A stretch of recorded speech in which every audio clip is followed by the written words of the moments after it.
Today, the SALT Blockchain Symposium kicks off in Wyoming. We talked to Dave Ripley, the CEO of Kraken, about why the crypto exchange is helping to put this conference on.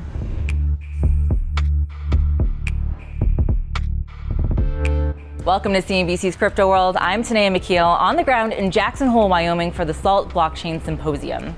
This is the debut of a new digital finance conference hosted by investment platform SALT, alongside partners Kraken and the University of Wyoming Center for Blockchain and Digital Innovation. The state has positioned itself as a leader in crypto innovation and legislation in the past few years, giving crypto banks state charters like Custodia, and leading in D.C. with crypto legislation from Wyoming Senator Cynthia Lummis. We'll have more for you from Wyoming in just a second, but let's check on prices. Crypto prices mostly unchanged as of noon Eastern, with Bitcoin up 0.5% at $58,828, and Ether trading at $25.75. Solana, meanwhile, falling almost 1.25% to $142.17. Okay, let's talk about the top stories. Billionaire tech investor and Democratic donor Ron Conway is reportedly pulling back his support of crypto super PACs. Politico reports that Conway, who donated $500,000 to a crypto political action committee late last year, is ending his support after major crypto PAC Fairshake committed $12 million to unseat Democratic Ohio Senator Sherrod Brown.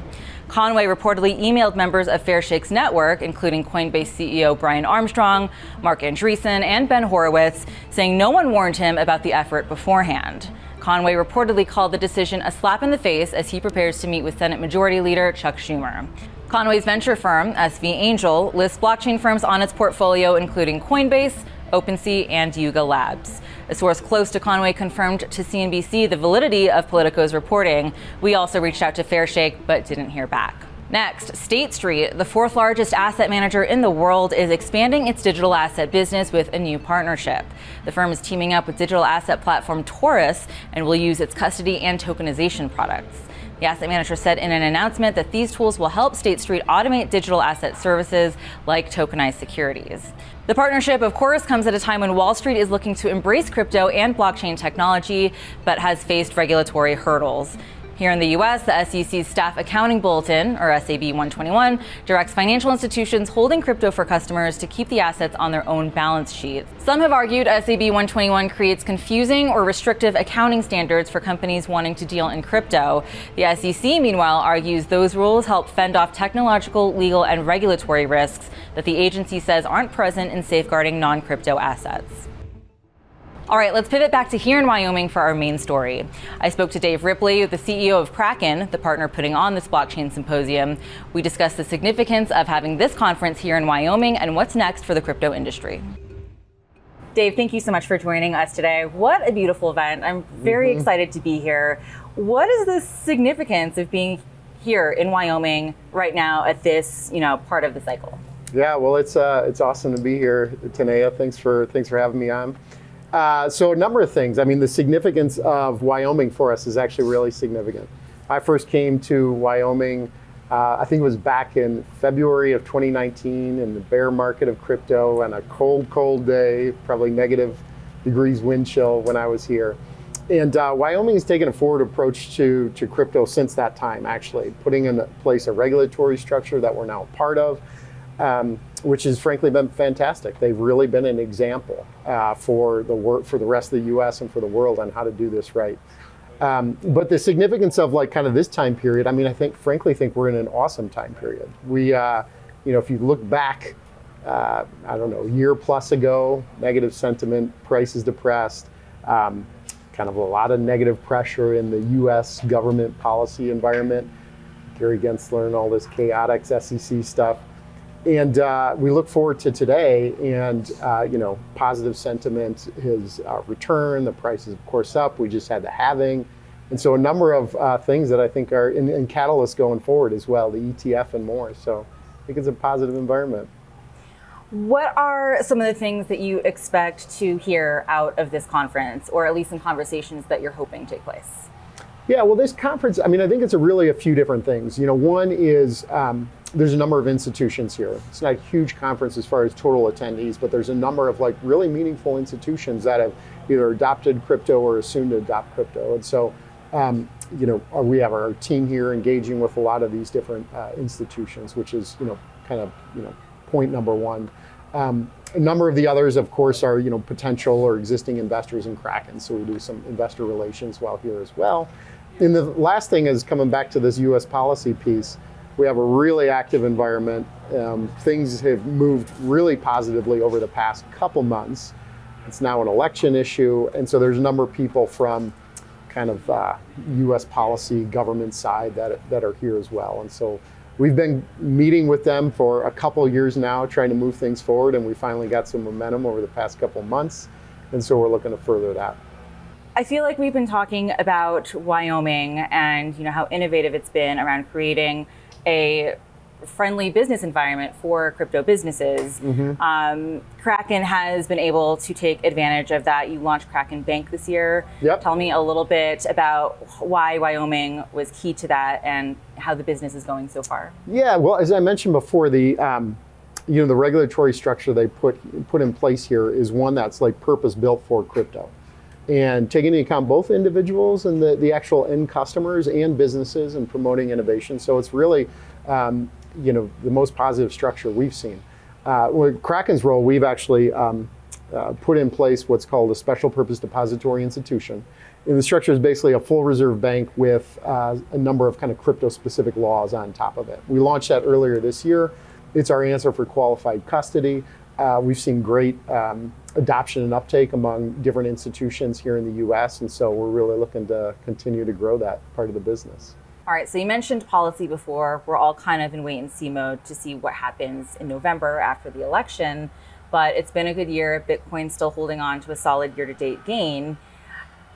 What would you say is sort of the next big thing in crypto? We've got ETFs this year, and that has kind of made holding Bitcoin or trading it even more mainstream than ever, let's say. But crypto was always meant to be about more than just buying and holding and speculating on an asset. So what are some of the key themes that you are watching in crypto that you expect to see take off, as this bull market continues? Yeah, you make a great point here, because in crypto, this is what we love to see. We love to see the use cases and the growth in infrastructure and adoption come from all different places. The ETF is one, you're right. It is in some ways not the true essence of crypto, but it brings kind of simplicity and familiarity for both individuals and institutions. Individuals, it's in their familiar brokerage account. Institutions, it's kind of our familiar regulatory structure for them, lowers the barriers and they adopt. But the real world of crypto out there on chain is really the meaningful one. And we had DeFi as a meaningful application come online last cycle. And I think one important thing to note is that's only grown since, even through kind of the slower market period over the past couple of years, quote unquote bear market. We saw increasing adoption of DeFi lending networks, decentralized exchanges growing as a share of the total. And I think that's like one of the most meaningful applications out there. Not to mention there'll be new ones that come online. We're talking about decentralized social and a number of things out there, but we really believe DeFi is a meaningful one that was kind of like came into real existence last cycle and is only going to grow through this one. And what is Kraken's role, or any of Kraken's business's role, in watching that theme take off? Yeah, well, I mean, on both fronts, the ETF, we have a number of ways where the ETF providers themselves are our customers. The majority of them actually run on Kraken's index. And then if we shift over to the DeFi space, Kraken, we kind of view ourselves as a bridge from the legacy financial system to the crypto ecosystem. And as we build that bridge deeper and deeper into the crypto ecosystem, we'll interact more and more and provide access to those DeFi networks directly from our wallet and a number of other different parts of our platform. What about payments, consumer payments, remittances? A key theme that I hear a lot from institutions is always tokenization and stablecoins. We're in Wyoming, and I think we're going to have the governor of Wyoming here this week talking about the Wyoming Stable Token Project. What do you make of consumer payments as sort of the killer app for crypto, which is how it is widely seen in the crypto space? Yeah. Give me a reality check on that. Well, for one thing, I agree, it's inevitable, and it's definitely a use case and adoption, but all these things go on the time dimension, right? When are they going to happen? So I think we've seen more adoption among on the payment side for kind of high value cross-border transfers. I mean, that's where, when stablecoins are used for payments, that's where we see them most adopted right now and today. And so I think that is where we see the most friction, highest costs, sending money internationally, certainly high value transactions for sometimes individuals, but even more so small businesses, a small business in Brazil wanting to pay a vendor in India or something along those lines. And it's just a lot of friction, a lot of cost. And so we see stable coins being adopted there more so. And so I think those are places where we're going to see where there's the highest friction. We're going to see stable coins come into the fold, or crypto directly, Bitcoin, for adoption. Retail payments, consumer payments, particularly in the developed world, it's going to grow, and we're starting to see a little bit of it, but it won't grow in kind of like significance as quick as some of those other places where there's higher friction. Okay, that's all for Crypto World today, but we'll have much more from this conference throughout the week. We'll be back tomorrow, and we'll see you then.